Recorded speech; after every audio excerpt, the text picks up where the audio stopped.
For your listening enjoyment, John Lund as Johnny Dollar.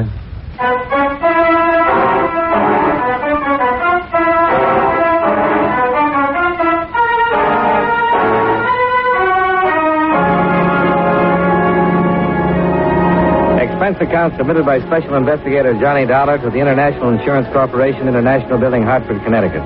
Attention Claims Division. The following is an accounting of expenditures during my investigation of the Madison matter. Expense account item 1, $1.30. Cab fare downtown to the International Building.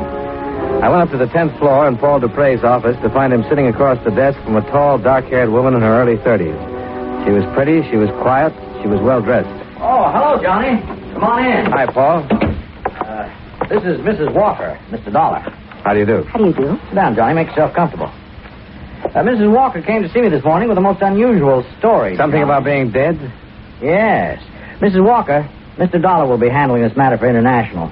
I wish you'd tell him exactly what you just told me. Well, there really isn't much to tell you, Mr. Dollar. It's just that I'm legally dead and my husband has collected on my insurance policy. Now, what's your husband's name? Frank Madison, Dr. Frank Madison. I took the name Walker when it happened. It was my maiden name. My married name is Thelma Madison. Where does your husband live? In Los Angeles. I made a file check before you came over, Johnny. We issued a straight life policy on a Thelma Madison in Los Angeles, April 23rd, 1945. According to this, Mrs. Madison passed away June 5th, 1951. Claim was filed by the beneficiary, husband, Dr. Frank Madison, June 7th, and paid on the 10th of that month. Frank Madison, that's your husband? Huh? Yes. How much was the policy? Full claim, $10,000. Who adjusted it? A local man, Los Angeles office, McCarthy there. How about a death certificate? Oh, yeah. Here's a photostat. Cause of death, coronary thrombosis. Here. Thanks. This is signed by a Dr. Willis Reed, Mrs. Walker.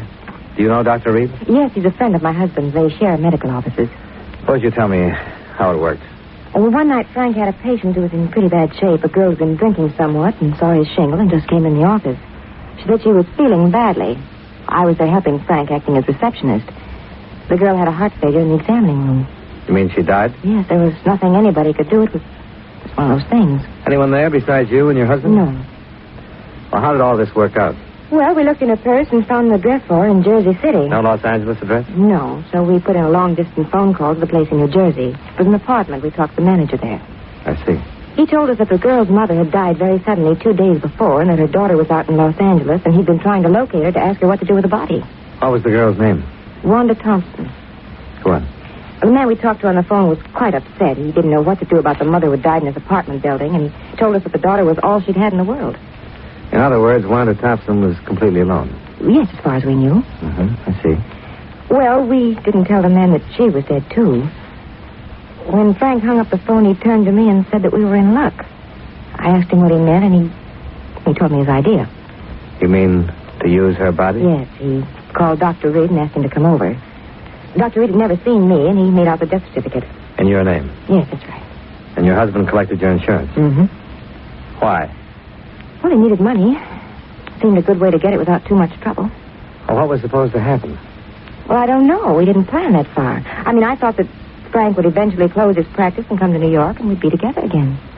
Is that where you've been all this time? In New York? And your husband never joined you? No. Did he write you? Yes, for a while. Do you have any of the letters? No, I'm sorry. Do you know why he stopped writing? No. Why he never joined you? No. Is there any way that you can prove you're Thelma Madison? Well, not here in Los Angeles, I could. How? Well, people there know me. No friends I've had all my life. Were you ever fingerprinted? No, I don't think so. During the war, did you work in a defense plant, maybe? No.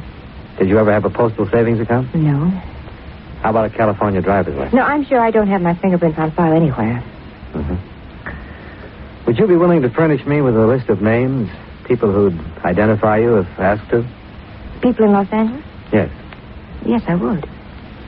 You've been living in New York under the name of Thelma Walker since June 1951. Is that right? Yes. Where?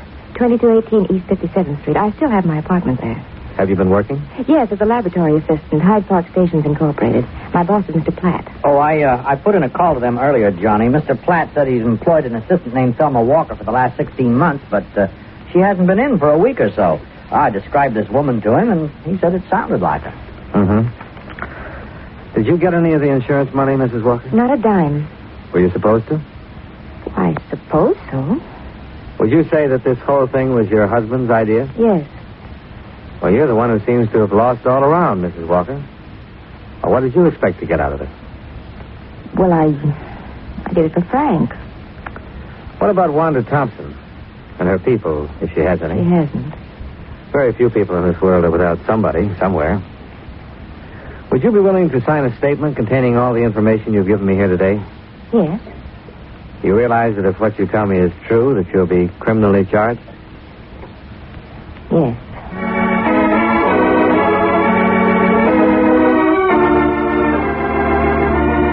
By 5 o'clock in the afternoon, a statement had been prepared.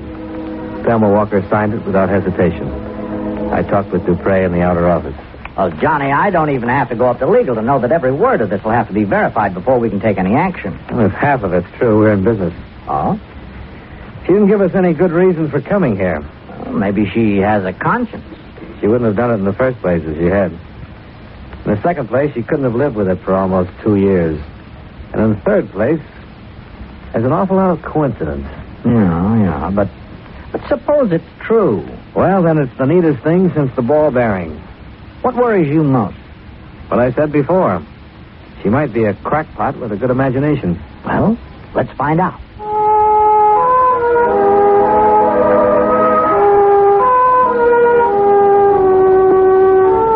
Expense account item 2, $38.14, transportation, Hartford to New York City. I checked my bag at the airport and took the limousine as far as the Waldorf. Expense account item 3, $3, cab fare and tip, to 2218 57th Street, Thelma Walker's residence. I talked to the manager. This is her apartment, Mr. Dollar. I see. How long has she lived here? July 1951. Good tenant? Very. Quiet. No drinking or parties. Wish we had more like Mrs. Walker. Do you know her very well? Just as a tenant. You ever talked to her? Not much. At Christmas time, we had a drink together down in my apartment. She seem all right? What do you mean? Normal. Oh, yes. Does she have any friends in the building that I could talk to? No, she doesn't. One thing she keeps to herself. Minds her own business. May I ask where she is now? In Hartford. New Hartford Hotel, if you want to talk to her about anything. I'll remember that. You mind if I look around? I'll have to stay with you.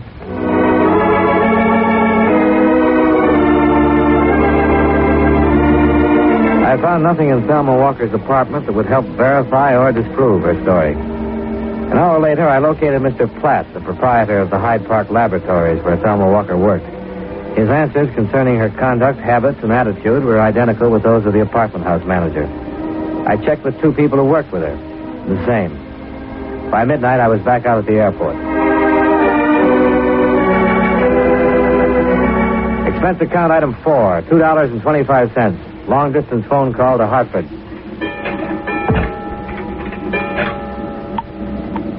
Here's your party.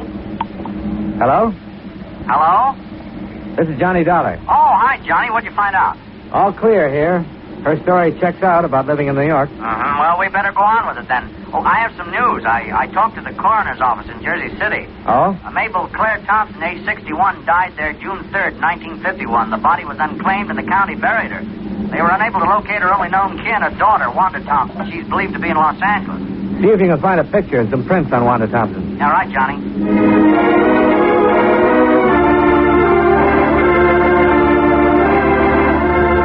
Expense account item 5, $185. Transportation, New York to Los Angeles. I arrived at 8:35 in the morning. By 9:35, I was in my room at the Stadler sleeping. At 4 o'clock in the afternoon, I awakened, shaved, and had something to eat. There was a special delivery airmail folder for me at the desk. It was from Paul Dupre. It contained a front and side view of Thelma Walker, along with a sample of her fingerprints and handwriting.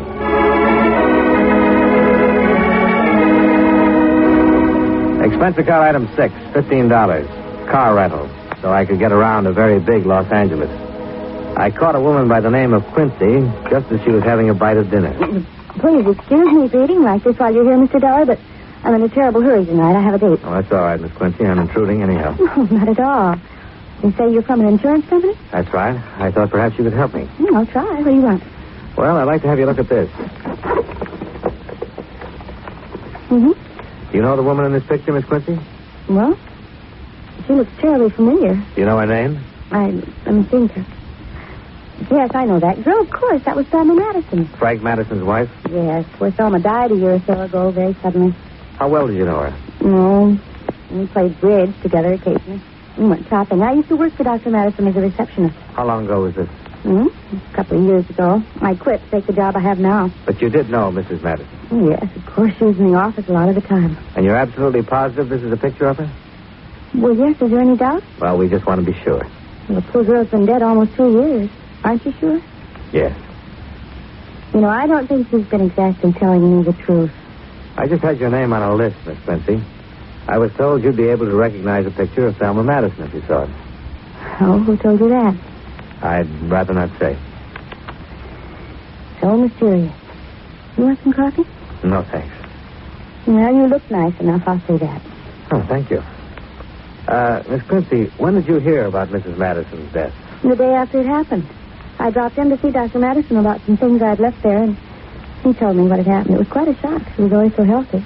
I see. Did you go to Mrs. Madison's funeral? No, there wasn't one. Dr. Madison had her body cremated.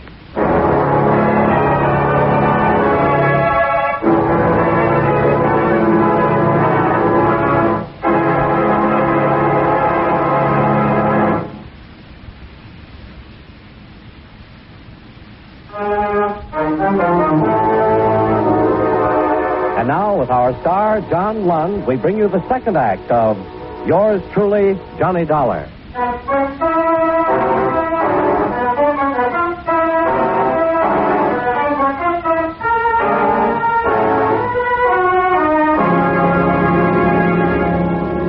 The Los Angeles police had a missing person report on Wanda Thompson dated June 21st, 1951. They'd been unable to get any leads as to her whereabouts. The reports had been filed by a man named Rexford. I looked him up. He lived in a small house off Laurel Canyon Drive. I told him my business. Insurance? Investigator. Oh. Well, come on in. Sit down. What can I do for you? I understand you once knew a girl named Wanda Thompson, Mr. Rexford. Yeah, that's right, I did. Don't tell me you know where she is. No, I couldn't say that exactly. Oh, you're looking for her, huh? Yeah. You been to the police? Yes. You filed a missing person complaint on her? Yeah, but they never did find her. Was she a good friend of yours, Mr. Rexford? Yeah, sort of. She was a nice little kid. Came from someplace in New Jersey. How long did you know her? About 3 weeks or so. How did you happen to meet her? I met her in a restaurant. She sat across from me. It was kind of crowded, and don't get the wrong idea. It was just that we began talking, and we wound up going to a movie together. I saw her quite a bit for a while, and then she just up and disappeared without a word. That's about it. Do you remember when you last saw her? Sure, it was my birthday, June 5th. Went out and took in a play and had some drinks and food. I took her home, and she lived in a room over on, I think it was Berendo Street. 1480 West Berendo? Yeah, that's a Lucille Court. That's the last I saw of her. Called a couple of times. The landlady said she hadn't seen her around, and I went over there. We went in the room, found all of her things there, but she was gone. Finally got worried and went to the police. Uh-huh. She drink much? No. You think something happened to her? Well, I don't know. I mean, anything could happen. Why would a kid like that just walk away from all her clothes and things and not let anybody know about it at all?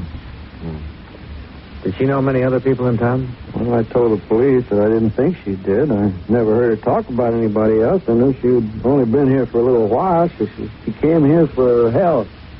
Oh? Yeah, some kind of heart trouble. Needed the weather, or something like that. Did you tell this to the police when you reported her missing? No, should I? Did she go to a doctor here? Oh, yeah. I saw him a couple of times while I knew her. Was his name Madison by any chance? Dr. Frank Madison? Yeah, that's it. Dr. Madison. He was the guy who was taking care of her.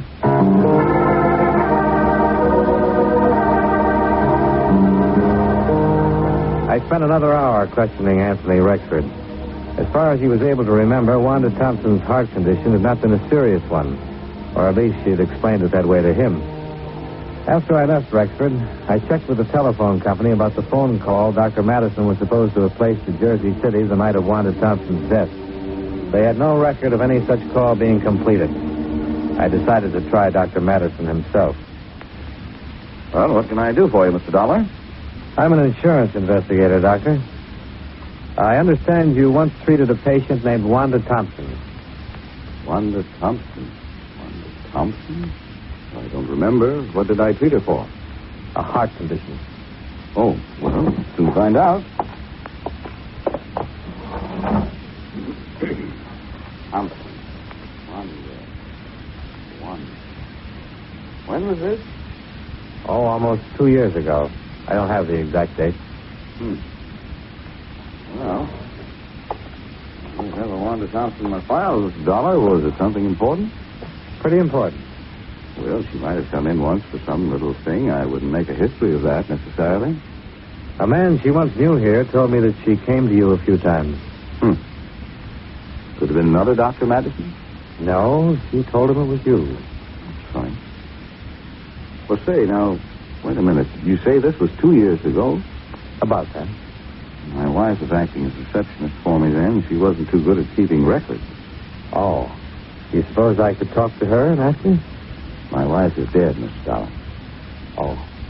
I'm sorry I can't be of more help. I thought every doctor kept a record of all his patients, even if they just came in with a nosebleed. As I said, my wife wasn't too efficient at her job here. Oh, yes. You did say that, didn't you, Doctor? What is this, Mr. Dollar? My chance to get a look at you. What do you mean by that? I'll come right out and say it, Doctor. You should have kept a file on Wanda Thompson. You should have kept that above all other things. The fact that you don't have one is going to make me believe a lot of things that I haven't really believed up till now. What things? What on earth are you talking about? I talked to a woman in Hartford, Connecticut 4 days ago who told me her name was Thelma Madison. She said she was your wife. She said that Wanda Thompson died in your office one night and that you identified the body as your wife. What? And what's more, you collected $10,000 worth of insurance on her. Here's a picture, Doctor.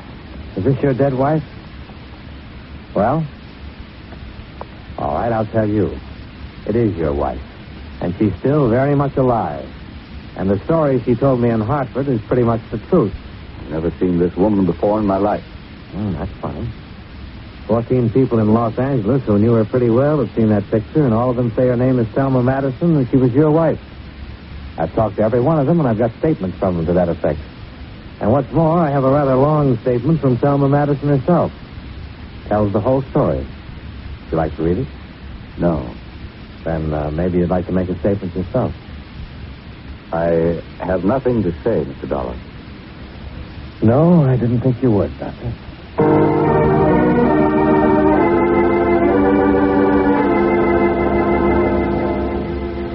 On the strength of the evidence already assembled, I preferred charges against Frank Madison and had him taken into custody.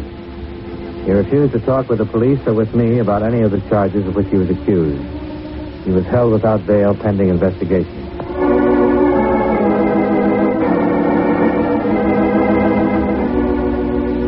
Expense account item 7, $2.20. Telegram. I wired Dupre to bring Mrs. Madison to Los Angeles as soon as possible in order to avoid a lengthy extradition procedure. They arrived the following day. I interviewed her once more. You say Frank's in jail? Yes. Well, I suppose I'm to be arrested. Well, so far we have enough evidence to prove conspiracy against you two, and we'll prosecute to the limit on that.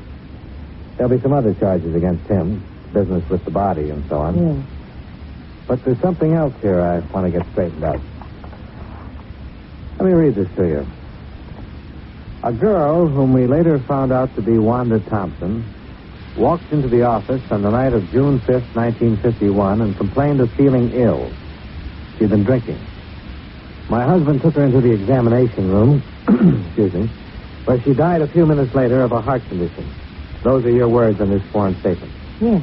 Let me go on. I had never seen or heard of Wanda Thompson until that night. I was with my husband when he placed a phone call to her home in Jersey City. He spoke with a man there who managed an apartment house, and so on. Mrs. Madison, that call was never placed. I was in the room when Frank made it. The phone company has no record of it. Were you in the room when Wanda Thompson died? No. Did you know that she was a patient of your husband's before that time? No. Well, I found out. I'll tell you, Wanda Thompson was one of your husband's patients. She didn't just walk in and drop dead.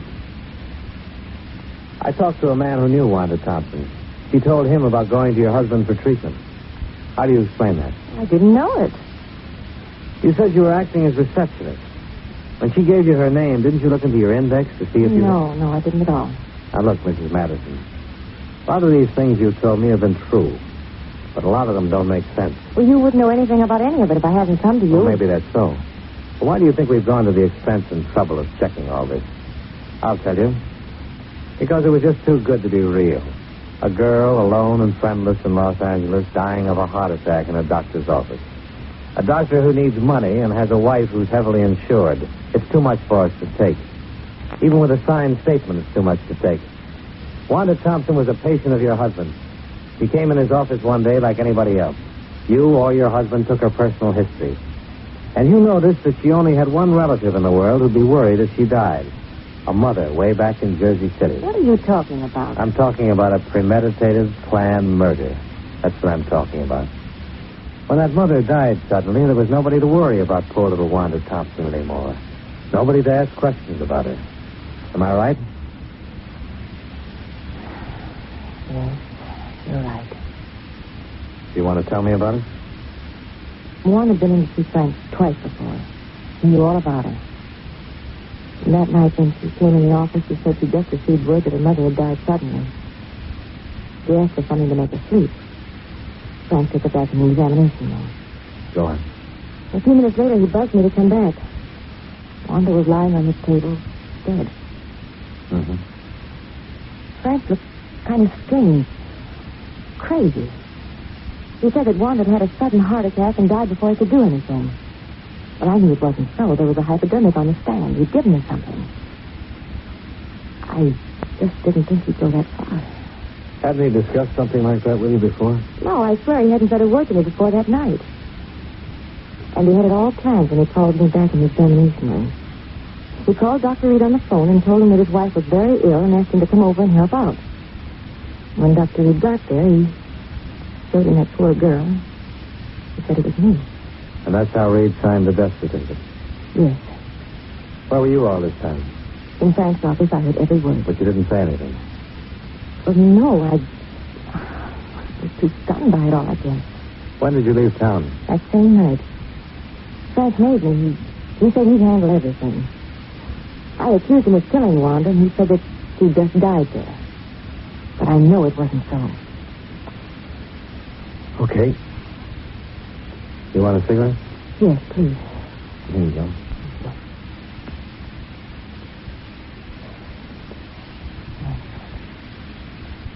Oh, I'm glad it's all over now.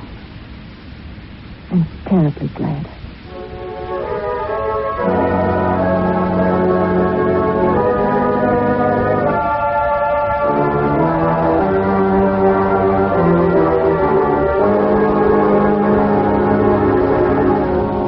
Expense account item 8, $73.50. Board and room, Holland, Los Angeles. Expense account item 9, $205. Plane fare to Hartford. Expense account total, $525.39. Yours truly, Johnny Dollar.